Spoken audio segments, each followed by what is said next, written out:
सत्य को खोजने वाले आप सभी साधकों को हमारा प्रणाम।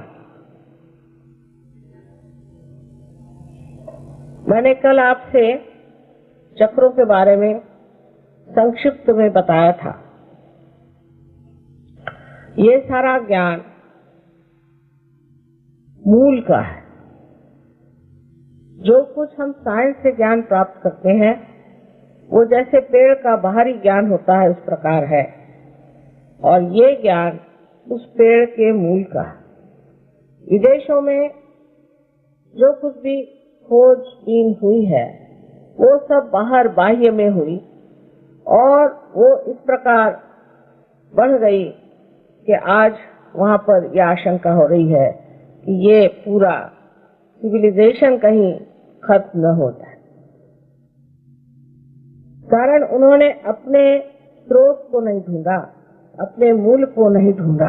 ये मूल हमारे भारतवर्ष में है। इस मूल को अनादिकाल से अनेक दृष्टा, अनेक संत, अनेक सद्गुरु और अवतरणों ने वर्णित किया हुआ है, और हर एक धर्म में इसके बारे में चर्चा हुई है कि हमें विनाशी चीजों को छोड़ करके अविनाशी ऐसे अनंत को ढूंढना चाहिए। ये हमारे भारतीयता का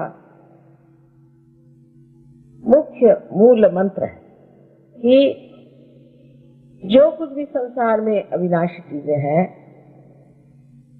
वो लगती हैं, प्रतीत होती हैं, लेकिन वो है विनाशी, और अविनाशी अभी तक ज्ञात नहीं तो उसकी खोज करनी चाहिए। चक्रों के बारे में मैंने आपको कल बताया। आज मैंने कहा था 3 नाड़ी और आत्मा के बारे में मैं कोशिश करूंगी कि इस लेक्चर में बता दूं। लेकिन ये सब कुछ बतलाने से ही आपकी कुंडलिनी का जागरण होगा, इसकी कोई हामी नहीं।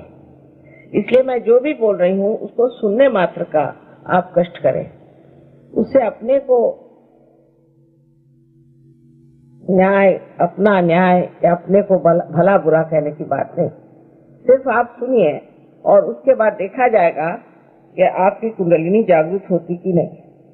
तो हमेशा मैं देखती हूँ कि जब भी कभी मेरा लेक्चर चाहे हिंदुस्तान में हो या बाहर हो, लोग पता नहीं क्यों इस न्यून भावना से बैठते हैं कि पता नहीं हमारी कुंडलिनी जागृत होगी कि नहीं, हमने तो ये गलती की, हमने तो वो गलती की। इसलिए शुरू ही से मुझे आज कहना है कि ये भावना को निकाल करके ही आप मेरा भाषण सुने। तो कल मैंने आपको ऊपर के चक्रों के बारे में बताया, और आज मैं सोच रही हूँ कि आपको मैं 3 नाड़ियों के बारे में बताऊं जो हमारे अंदर कार्यान्वित है। जब चेतना हमारे अंदर प्रवेश करती है तो त्रिकोणाकार अस्थि, त्रिकोणाकार या कहें कि प्रिज्म के जैसे मनुष्य का मस्तिष्क है, ब्रेन है। उस वक्त उसमें 3 आकार आते हैं। उसमें से एक तो सीधे ही पूरी की पूरी जैसी है वो हमारे अंदर घुस करके और त्रिकोणाकार अस्थि में बैठ जाती कुंडलिनी, और बाकी की 2 शक्तियां जो कि हमारे मस्तिष्क में 2 तरह की, इसलिए हम फोटो को मना करते हैं, माफ करिए, क्योंकि हमारे फोटो लोग खींच करके और बहुत महंगे बेचते हैं। तो मैं ये नहीं चाहती कि मेरे फोटो लोग उस पर कुछ बिजनेस करें, क्योंकि इसका कोई बिजनेस तो हो नहीं सकता। इसलिए मैं मना करती हूँ कि कोई मेरा ऐसा फोटो न ले जो लोग इसका व्यवसाय करते हैं फोटो का। तो इसमें से ये जानना चाहिए कि हमारे मस्तिष्क में जो 2 तरह के सेल्स होते हैं उसके कारण हमारे अंदर घुसने वाली जो चेतना है उसमें रिफ्रैक्शन आ जाता है, और जो इधर से आती है वो इधर आ जाती है, और इधर से आती है वो इधर आ जाती है। माने जो लेफ्ट से आती है वो राइट की तरफ आ जाती है, और जो राइट से आती है वो लेफ्ट की तरफ जाती है। और जहाँ ये दोनों मिल जाते हैं वहीं पर आपका आज्ञा चक्र बना हुआ। अब ये जब हमारे शरीर के अंदर घुसती है तो उसका बहुत सा भाग, क्योंकि इस तरह आई हुई, उसका बहुत सा भाग तो अंदर चला जाता है और उससे कहीं अधिक भाग बाहर की तरफ आ जाता है इस चेतना का। और इस वजह से मनुष्य जब किसी चीज को देखता है तो उस पे वो रिएक्ट करता है, उसके ऊपर उसको विचार आते हैं।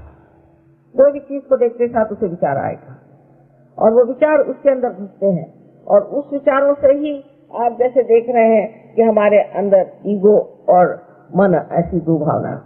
जब हम संस्कारों से बहुत ज्यादा प्लावित हो जाते हैं या हमारे अंदर बहुत सारे संस्कार भरे जाते हैं तो हमारे अंदर लेफ्ट साइड का मन, जिसे कि सुपर ईगो कहते हैं, बनता है।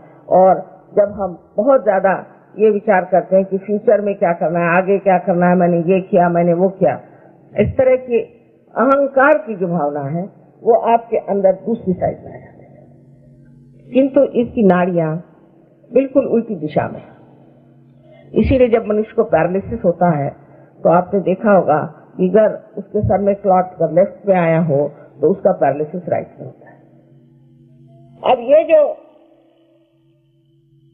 3 नाड़ियां हैं, पहली नाड़ी, दूसरी और तीसरी, इसमें से जो पहली नाड़ी है उसे अनेक नाम से संबोधित किया जाता है।